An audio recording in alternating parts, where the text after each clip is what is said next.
చెప్పినా కేటీఆర్ చెప్పినా ఏ టీఆర్ఎస్ కార్యకర్తను ఎవరిని వేలాది మంది టీఆర్ఎస్ కార్యకర్తలు ఉన్నారు కొడంగల్, వాళ్ళందరిని అరెస్ట్ చేస్తున్నారా?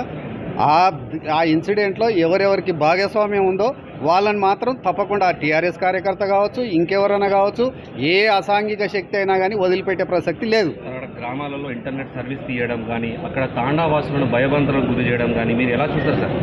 భయభ్రాంతులకు గురి చేయడానికి ఏముంది? ఎవరంతకు వాళ్ళు స్వేచ్ఛగా ఉన్నారు. అరెస్టులు ఎలా చూస్తారు? అరెస్టులను ఖచ్చితంగా అరెస్ట్ చేయాల్సిందే. ఎవరికైతే పాత్ర ఉందో వాళ్ళని తప్పకుండా అరెస్ట్ చేయాలి. ఎందుకు చేయొద్దు? ఇప్పుడు అభివృద్ధి చేస్తుంటే అభివృద్ధి చేసి నిరోధకులను తప్పకుండా చట్టపరంగా నీకేదన్నా ఇబ్బంది ఉంటే బాధాప్తా కలెక్టర్ గారు ఎప్పుడైనా ఆఫీస్కి రావచ్చు, కలెక్టర్ గారికి చెప్పొచ్చు, ప్రభుత్వానికి చెప్పొచ్చు, ఎవరికైనా చెప్పవచ్చు.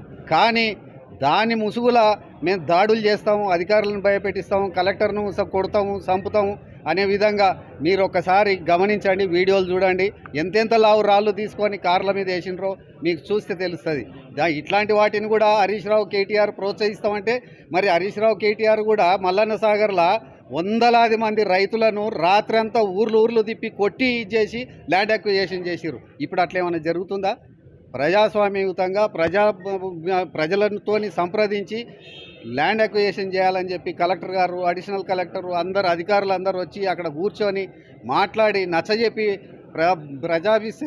ప్రజాభిప్రాయ సేకరణ చేసి భూములు తీసుకుందామని చెప్పి ప్రభుత్వం ఒక దిక్కు ఆలోచన చేస్తుంటే ఇట్లాంటి కుట్రలు చేసి వీళ్ళందరూ హరీష్ రావు, కేటీఆర్ వీళ్ళందరూ అడ్డగోలుగా డబ్బులు పంపించి, దోసుక తిన్న డబ్బులని పంపించి కార్యకర్తలను రెచ్చగొట్టి, అమాయకులను రెచ్చగొట్టి వాళ్ళను మరి ఇట్లా రౌడీలుగా చిత్రీకరించే విధంగా వాళ్ళు తయారు చేస్తున్నారు వాళ్ళను. ఇది మంచి పద్ధతి కాదు. కడా చైర్మన్ వెంకటరెడ్డి గారి పరిస్థితి ఎలా ఉంది? మీరు పరామర్శించారా? అసలు కలెక్టర్ గారు ఏం చెప్పారు? కడా వెంకటరెడ్డి గారి ఆరోగ్యం మంచిగా ఉంది. నేను ఫోన్లో మాట్లాడినా ఆయన ఇంట్లో డాక్టర్స్ ఇంట్లో రెస్ట్ తీసుకోమని చెప్పిండ్రు. వారికి కొంత ట్రీట్మెంట్ కూడా జరుగుతుంది.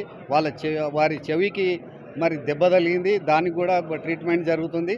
ఆయన ఇంట్లో రెస్ట్ తీసుకుంటున్నాడు. నరేందర్ రెడ్డి ఇంకో రెడ్డి ఎవరు అనేది కాదు. దాంట్లో భాగస్వామ్యం ఎవరికి ఉన్నా చట్ట పరిధిలో వాళ్ళకి అది తప్పదు. చట్టం తన పని తాను చేసుకుపోతుంది. Thank you sir.